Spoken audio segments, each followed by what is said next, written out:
नमस्कार, सी न्यूज़ भारत के इस न्यूज़ बुलेटिन में आपका स्वागत है। मैं हूं आपके साथ पवन शर्मा। बुलेटिन में सबसे पहले बात करेंगे आजमगढ़ की, जहां ट्रक की टक्कर से हाथी व 2 महावत हुए घायल। आगे चर्चा करेंगे बलिया की, जहां अदालत के आदेश पर एसडीएम समेत 2 पर हुआ मुकदमा दर्ज।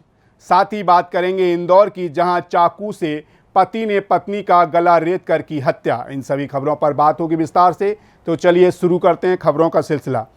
खबर आजमगढ़ से है, जहां थाना गंभीरपुर के बाबा कुटी के पास अज्ञात ट्रक ने रोड से गुजर रहे हाथी को टक्कर मार दी, जिसमें 2 महावत व हाथी घायल हो गए, जिनका जिला अस्पताल में उपचार चल रहा है। वहीं इस मामले के खुलासे को लेकर अधीक्षक नगर शैलेंद्र लाल ने प्रेस वार्ता कर जानकारी साझा की। सर, ये गंभीरपुर में घटना हुई है, एक हाथी के साथ दुर्घटना हुई है, क्या है पूरा मामला? ये बाबा की कुटी थाना गंभीरपुर में किसी अज्ञात वाहन के द्वारा हाथी को टक्कर मार दी गई व इसमें सवार 2 महावत वो भी घायल हो गए। हाथी भी घायल हुआ। वेटनरी डॉक्टर्स को बुलाया गया, फॉरेस्ट डिपार्टमेंट को संपर्क करके उनको बुलाया गया। हाथी को प्राथमिक चिकित्सा प्रदान करेगी और दोनों महावत को अस्पताल भिजवाया गया। हाथी की कंडीशन अब ठीक है और अपने डेस्टिनेशन के लिए, जो उसका घर है, वहाँ के लिए जा चुका है। तहरीर इस प्रकरण में प्राप्त हो गई है। 279 IPC और पशु क्रूरता का मुकदमा कायम किया जा रहा है और वाहन को आइडेंटिफाई करके दोषियों के विरुद्ध वैधानिक कार्रवाई की जाएगी। आजमगढ़ से सी न्यूज़ संवाददाता CB भास्कर की रिपोर्ट। खबर बलिया से है, जहां RTI के तहत गलत जानकारी देने पर अधिकारियों पर न्यायालय के आदेश पर मुकदमा दर्ज किया गया है, जिसमें SDM सदानंद सरोज, रसड़ा, लेखपाल और कानूनगो का नाम शामिल है। बताया जा रहा है कि खसरा में अतिक्रमण अंकित न कर द्वितीय पक्ष को लाभ देना, मानचित्र में भी हेराफेरी करना, 6 बिंदु पर स्थिति स्पष्ट न करना और गलत सूचना देने पर मुकदमा दर्ज किया गया है। बलिया से सी न्यूज़ संवाददाता राजू गुप्ता की रिपोर्ट। खबर इंदौर से है, जहां महू गांव में एक हैरान कर देने वाला मामला सामने आया है, जहां युवक ने पहले अपनी पत्नी की चाकू से गला रेत कर हत्या कर दी, उसके बाद खुद को भी घायल कर लिया। बताया जा रहा है कि मात्र 18 दिन पहले दोनों की शादी हुई थी। घटना की सूचना मिलते ही मौके पर पहुंची पुलिस ने शव को कब्जे में लेकर पोस्टमार्टम के लिए भेज दिया है। वहीं हत्यारे पति को इलाज के लिए अस्पताल में भर्ती करवाया गया है। ऐसे में आइए जानते हैं इस पूरे मामले को लेकर SP ग्रामीण हितिका वासल ने क्या कुछ बताया। हत्याकांड हुआ है, पति ने पत्नी को हत्या की, क्या है पूरा मामला, क्या नाम है उनकी? पुलिस के पास आज सुबह रिपोर्ट आई थी कि एक लड़की जिसका नाम अंजलि है और जो कि मात्र 22 साल की है, उसके पति ने उसको चाकू मार के हत्या की है, जिसमें पुलिस मौके पे पहुंची और मृतका को PM के लिए हॉस्पिटल पहुंचाया। जो आरोपी है उसमें प्रथम दृष्टया उसका पति ही है, परंतु उसने अपने आप को भी चोट लगाई है हाथ में, और जिसके कारण वो भी अभी थोड़ा घायल था, उसको भी इलाज के लिए हॉस्पिटल पहुंचाया गया है। बताया जा रहा है कुछ दिन पहले शादी हुई थी और विवाद का कारण क्या सामने आया? इनका जो शादी हुई थी 18 दिन पहले ही हुई थी। बताया जा रहा है कि जो लड़का है वो शादी नहीं करना चाहता था, परंतु इसका अंदरूनी कारण क्या है वो जब पूछताछ हो पाएगी लड़के से तभी पता लगेगा। पति क्या करता है, क्या काम करता है? पति जो इसका है पीतमपुर में एक फैक्ट्री में काम करता है। उसने अपने आप को भी घायल किया? जी, उसने अपने आप को भी घायल किया, उसने अपने हाथ पे भी चाकू। इंदौर से सी न्यूज़ संवाददाता सुरेश बैरागी की रिपोर्ट। खबर राजस्थान से है, जहां युवा कार्यक्रम एवं खेल मंत्रालय भारत सरकार के नेहरू युवा केंद्र जोधपुर के तहत चलाए जा रहे अभियान मिशन लाइफ के तहत विभिन्न सार्वजनिक स्थानों पर साफ सफाई व श्रमदान कार्यक्रम के तहत मिशन मोड पर कार्यक्रम चलाया जा रहा है, जिसके तहत ग्राम पंचायत जाटी भांडू में उप स्वास्थ्य केंद्र पर साफ सफाई कर श्रमदान कार्यक्रम का आयोजन किया गया, जिसमें राष्ट्रीय स्वयं सेवक तेजाराम ने बताया कि इस अभियान के तहत विभिन्न कार्यक्रम किए जाएंगे, जिसमें योग अभ्यास, श्रमदान, प्लास्टिक कचरा इकट्ठा करना आदि शामिल हैं। इस कार्यक्रम में स्वयंसेवक तेजाराम, ANM सुनीता कुमारी, मलाराम पोटलिया, टीकम चौलाराम इत्यादि लोग मौजूद रहे। राजस्थान से सी न्यूज़ संवाददाता भूमाराम गोदारा की रिपोर्ट।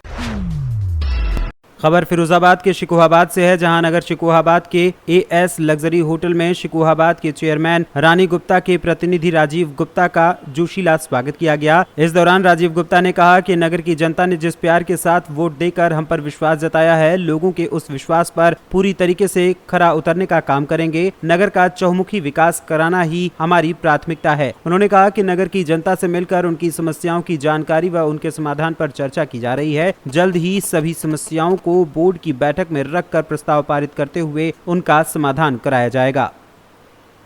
फिरोजाबाद से सी न्यूज़ संवाददाता संदेश कुमार गुप्ता की रिपोर्ट। खबर शहडोल से है, जहां जिले की गोहपारू पुलिस ने गांजा की खेती कर रहे एक व्यक्ति को गिरफ्तार किया है। मंगलवार को ये कार्रवाई मुखबिर की सूचना पर की गई है। पुलिस ने जानकारी देते हुए बताया कि आरोपी करण सिंह पिता अशोक सिंह, जिसकी उम्र 32 वर्ष बताई जा रही है, वो ग्राम सरिहट थाना गोहपारू का निवासी है, जिसके विरुद्ध NDPS एक्ट के तहत मामला पंजीकृत किया गया है। इस कार्यवाही में थाना प्रभारी सुभाष दुबे, योगेंद्र सिंह परिहार, थाना प्रभारी कोतवाली, ASI बिपिन बागरी, ASI भागचंद्र, ASI जयबली सिंह इत्यादि लोग मौजूद रहे। वहीं इस क्रम में जानकारी देते हुए शहडोल DSP रघुवेंद्र द्विवेदी ने क्या कुछ कहा, आइए आपको सुनाते हैं। एक ग्राम सरिहट थाना गोपारू में मुखबिर से सूचना प्राप्त हुई थी कि करण सिंह अपने बाड़ी में कुएं के पास जो बाड़ी है उसमें कुछ गांजा के पेड़ लगाए हुए हैं। इस सूचना पर थाना प्रभारी गोपारू अपने टीम के साथ जाकर के और रेड किए थे, जिस पर 16 पेड़ गांजा के हरे खेत में लगे हुए पाए गए थे। उनको जब्त किया जाकर और अभियुक्त को गिरफ्तार किया गया है। गिरफ्तार कर न्यायालय से न्यायिक अभिरक्षा में भेजा गया है। शहडोल से न्यूज संवाददाता रजनीश की रिपोर्ट। खबर शाहजहांपुर से है, जहां पुलिस अधीक्षक शाहजहांपुर S आनंद के निर्देशन में अपराध एवं अपराधियों के विरुद्ध चलाए जा रहे अभियान के क्रम में पुलिस अधीक्षक नगर एवं क्षेत्राधिकारी सदर अमित चौरसिया के पर्यवेक्षण व थाना प्रभारी कैंट जयशंकर सिंह के नेतृत्व में थाना कैंट पुलिस टीम द्वारा शातिर अंतरराज्यीय टप्पेबाज महिला अभियुक्ता ममता पत्नी आकाश निवासी सरकारी विद्यालय के पास पारुली, जिला पलवल, हरियाणा, उम्र करीब 26 वर्ष को मैचूरी के सोने चांदी के बने जेवरात के साथ बरेली मोड़ के पास से मुखबिर की सूचना पर गिरफ्तार किया गया है। अभियुक्ता से बरामद माल के आधार पर अभियोग पंजीकृत कर विधिक कार्यवाही की जा रही है। थाना कांट को एक अंतरराज्यीय टप्पेबाज गिरोह के एक महिला सदस्य को गिरफ्तार करने में सफलता प्राप्त हुई और उसकी एक घटना का अनावरण करने में सफलता प्राप्त हुई है। उसके कब्जे से 4 जोड़ी बिछुआ, 3 सोने के लॉकेट, 2 जोड़ी कान की झुमकी, 1 सोने की नाक की 4 नथुनी और 2 सोने के मांग टीका, इतनी चीज़ें बरामद हुई हैं। इसकी मोडस ऑपरेंडाई, ये बेसिकली रहने वाले पलवल हरियाणा के हैं। इनकी मोडस ऑपरेंडाई इस तरह की रहती है कि जो शादी ब्याह का सीज़न होता है तो जब ये लोग वॉच करते रहते हैं बस स्टैंड्स में और जगहों पर जहाँ से विवाह के लिए लोग जाते हैं, तो उनके आसपास ये बैठ जाते हैं। इनकी जो पुरुष टीम होती है वो पीछे से इनको बैकअप देती है और महिला होने के नाते किसी को शक नहीं होता और उसके बाद फिर किसी तरह से स्मार्टली उनके लगेज में से उनका वैल्यूबल्स निकाल लेते हैं। ये इसी प्रकार से इनके द्वारा कई जगहों पर घटना की गई है, इनसे गहन पूछताछ की गई और इसके संबंध में विस्तृत जानकारी की गई। 2 दर्जन से ज़्यादा इनके गिरोह के सदस्य हैं जो प्रदेश के जगह जगह पर इनका कैंप्स रहते हैं। यहाँ पर ये बाबूजाई एक मोहल्ला है, यहाँ पे ये किराए पे कमरा लेके रह रही थी और ये आपस में एक दूसरे के कांटेक्ट में रहते हैं। इनसे पूछताछ में और भी तथ्य मालूम चले हैं और उनके अन्य जनपदों में और प्रदेशों में यदि इनके द्वारा घटना की गई है तो उसके संबंध में गहनता से छानबीन की जा रही है। अभियुक्ता जो गिरफ्तार है इसके विरुद्ध ऑलरेडी एक थाना कांट में 379 अभियोग पंजीकृत था, जिसमें 411 की। शाहजहांपुर से न्यूज संवाददाता फसाद खान की रिपोर्ट।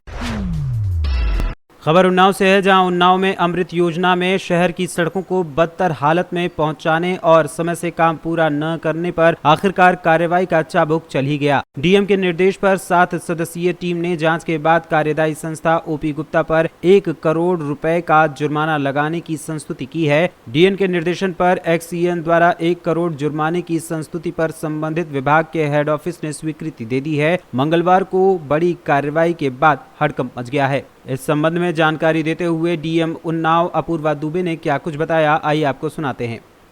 योजना को लेकर जगह जगह रोडें खराब पड़ी थी, अपनी की ओर से कार्रवाई की, किस तरह की कार्रवाई? लगातार गत वर्ष से ही इसकी समीक्षा की जा रही थी।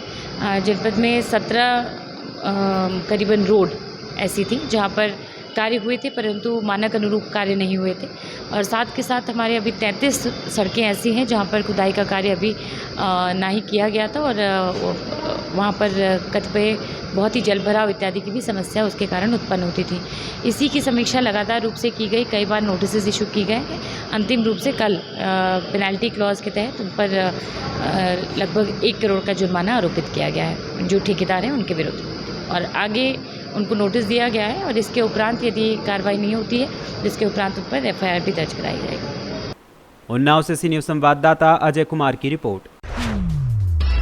खबर उन्नाव से है, जहां फतेहपुर चौरासी थाना क्षेत्र के एक गांव में अज्ञात कारणों से लगी आग से 3 घरों की नकदी व गहने समेत गृहस्थी का सामान जलकर राख हो गया। एक घर में इसी माह के अंतिम सप्ताह होने वाली लड़की की शादी की तैयारियां भी आग की भेंट चढ़ गई। फतेहपुर चौरासी थाना क्षेत्र के ग्राम सेलापुर में बुधवार दोपहर अज्ञात कारणों से अचानक लगी आग से गाँव के 3 घरों की नकदी, जेवर समेत 2 लाख से अधिक की गृहस्थी जलकर राख हो गई। ग्रामीणों के अनुसार गाँव निवासी नन्हा पुत्र जसवंत के घर से लगी आग ने थोड़ी ही देर में विकराल रूप धारण कर लिया तथा अगल बगल के मोहनलाल पुत्र गंगाराम व प्रेमचंद्र पुत्र गंगाराम के घर भी आग की चपेट में आ गए। ग्रामीणों की सूचना पर पहुंची दमकल की टीम ने ग्रामीणों के सहयोग से काफी देर बाद आग पर काबू कर लिया। आग की घटना के समय नन्हा के घर पर कोई मौजूद नहीं था। आग की चपेट में आए प्रेमचंद के घर में पुत्री पूनम के विवाह की तैयारियां चल रही थीं। इसी माह 28 जून को अजगैन थाना क्षेत्र के गांव भादिया खेड़ा से उसकी बारात आनी है। प्रेमचंद के घर बेटी की शादी के लिए जुटाया गया सामान भी आग की भेंट चढ़ गया। सूचना पर पहुंचे लेखपाल ने आग से हुए नुकसान का आकलन किया है। वहीं फायर ब्रिगेड को सूचना देने के बाद काफी देर के बाद मौके पर पहुंची फायर ब्रिगेड की टीम ने ग्रामीणों की सहायता से आग पर काबू पाया। फतेहपुर चौरासी उन्नाव से सी न्यूज़ संवाददाता सुशील यादव की रिपोर्ट। फिलहाल इस न्यूज बुलेटिन में इतना ही। देश दुनिया की तमाम खबरों के लिए बने रहिए सी न्यूज़ भारत के साथ। हर खबर आपके साथ, आपके हाथ।